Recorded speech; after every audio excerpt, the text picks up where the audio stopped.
सर्व पत्रकार बांधवांचं आणि शिवसैनिकांचं मी मनापासून अभिनंदन करतो.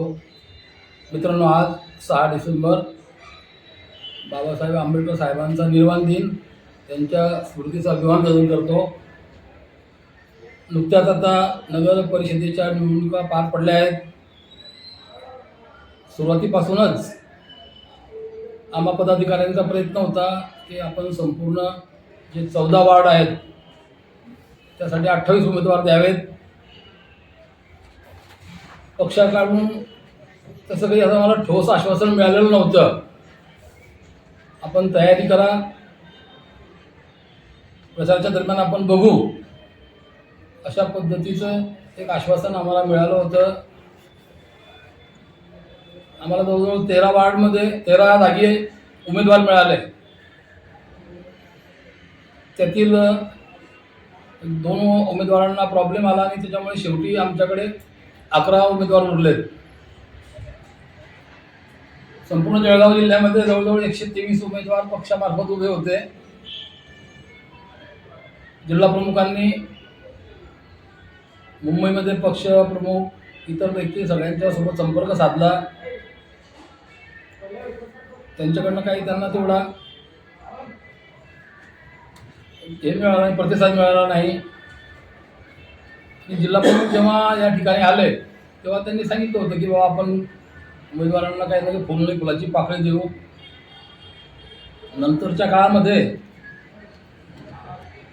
जिल्हा प्रमुख आणि आपले उपजिल्हा प्रमुख उद्धव मराठे यांनी त्यांच्या परीने त्यांना मदत करण्याचा प्रयत्न केला. अर्थातच ती मदत तोकडी होती, परंतु त्याला नाईलाज होता. म्हणजे महाराष्ट्रामध्ये मला वाटतं हे पहिलं उदाहरण असेल की जिल्ह्याच्या जिल्हा प्रमुखाने आणि उपजिल्हा प्रमुखाने उमेदवारांना काही अंश मदत केली. आता आपण 2-3 दिवसापासून बघतोय सोशल मीडियावरती पदाधिकाऱ्यांची एक बदनामी करण्याचा प्रयत्न केला जातोय की पदाधिकाऱ्यांना 10 लाख रुपये मिळाले आणि त्यांनी ते हडप केले म्हणजे उमेदवारांना देता. या ठिकाणी मी माझ्या संदर्भात सांगू इच्छितो की आजपर्यंतच्या माझ्या आयुष्यामध्ये मी निष्ठेने वागलो. पक्ष असो किंवा इतर माझं राजकीय जीवन असो, मी निष्ठेची विष्ठा कधीच ओढिली नाही. आणि त्याच्यामुळे या ठिकाणी मी आपल्यास स्पष्टपणे सांगतो की मी या संपूर्ण प्रकारामध्ये जर 5 रुपये जरी खाल्ले असतील तर मी विष्ठा खाल्ली असेल. वास्तविक हा शब्द योग्य नाही, परंतु जेव्हा एखादा मनुष्य राजकीय जीवनामध्ये प्रामाणिकपणे काम करतो आणि त्याच्यावरती अशा प्रकारचे बिनबुडाचे आरोप होतात तेव्हा कुठेतरी त्याच्या मनाला खंत वाटते. आणि आज ती खंत मला जाणवते या ठिकाणी आणि म्हणून मी या शब्दामध्ये या ठिकाणी वर्णन करतोय. म्हणजे मला अत्यंत या ठिकाणी दुःख झालेलं आहे की जेव्हा मी माझ्या मित्रमंडळीच्या तोंडातनं ऐकलं की बापणाजी तुमच्यावरती आणि अभयदादावरती आरोप होतोय, तर माझा एकदम म्हणजे संताप झाला की आतापर्यंत आपण जे प्रामाणिकपणे वागलो त्याचं हेच फळ आहे का असं. म्हणजे या ठिकाणी मी आपण सांगू इच्छितो की मी विद्यापीठाच्या कार्यकारिणीवर होतो आणि त्या ठिकाणी मला सिलेक्शन कमिटीवर घेतलं गेलं होतं. जवळजवळ 17 उमेदवार मी माझ्या माध्यमातून कुलगुरूंना सांगून त्यांना त्या ठिकाणी अपॉइंटमेंट देण्याचा प्रयत्न केला. बाकीच्या माझ्यासोबत जे काउन्सिल मेंबर होते त्यांनी काही त्या ठिकाणी बाजार केला, परंतु मी कोणाच्याही रुपयाला शिवलो नाही. जर तुम्हाला काही खात्री करायची असेल तर आपल्या जिल्ह्यामध्ये विवेक ठाकरे म्हणून पत्रकार आहेत, त्यानंतर गोंडगावचे आपले महावीरसिंग चव्हाण आहेत, या लोकांना आपण विचारू शकतात किंवा रमेश बापणाच्या संदर्भात तुमचं काय मत आहे. आणि आतापर्यंत मी या सगळ्या गोष्टी प्रामाणिकपणे करत आलो. मी जे शेतकरी आहे, शेतकरी कुटुंबातला आहे आणि एका संघर्षामधनं मी हे सगळं सुरू केलेलं आहे. मला जेव्हा विद्यापीठाच्या कार्यकारिणीवर घेतलं गेलं आणि आम्ही जेव्हा कृषी विद्यालयांना भेटी दिल्या तर माझ्या लक्षात आलं की कृषी विद्यालय आपल्या भागामध्ये होणं आवश्यक आहे. मी सगळ्यांना विनंती कोणीच पुढाकार घेतला नाही. शेवटी माझी ऐपत नसताना मी ते कृषी विद्यालय सुरू केलं. मित्रांनो, आपल्याला जर काही अडचण आली तर आपण अशा वेळेला आपल्या पत्नीचे दागदागिने विकतो. या ठिकाणी खेदाने म्हणतो आपल्याला की मला माझ्या आईचे सुद्धा दागिने विकावे लागले. आई नेहमी म्हणायची की मला माझे दागिने करून दे. मला असं वाटायचं की आपल्या आजीप्रमाणे आई सुद्धा 100 वर्ष आयुष्य पूर्ण करेल. परंतु मध्यंतरी भाऊंनी आमच्यावरती 353चा गुन्हा दाखल झाला आणि आम्हाला 40 दिवस घरदार सोडून जावं लागलं. आईने 3-4 दिवस जेवण घेतलं नाही. त्याच्यामध्ये आईची तब्येत खराब झाली आणि आई आम्हाला सोडून गेली. शेवटी या ठिकाणी दिलीप भाऊ पत्रकार उपस्थित आहेत.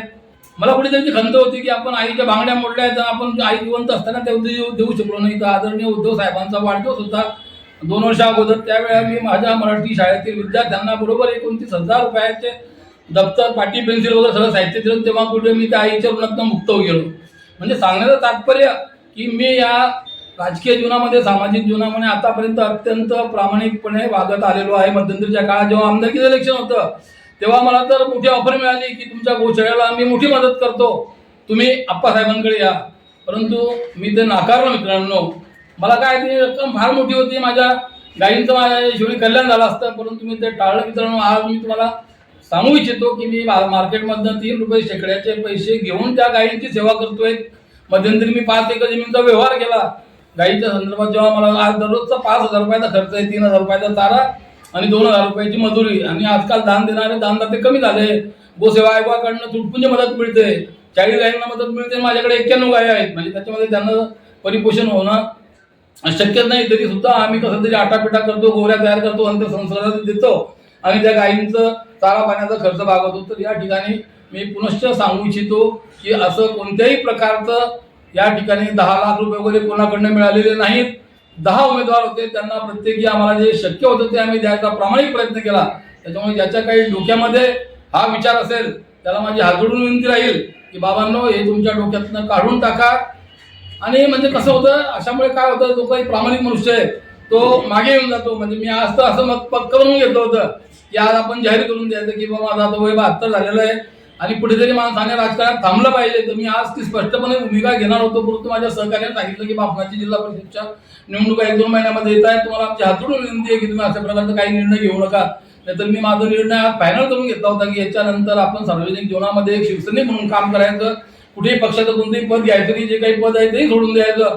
फक्त मित्रांच्या आग्रह खातर मी थांबलेलो आहे मित्रांनो. परंतु 2 महिन्यानंतर माझा तो निर्णय फायनल राहील.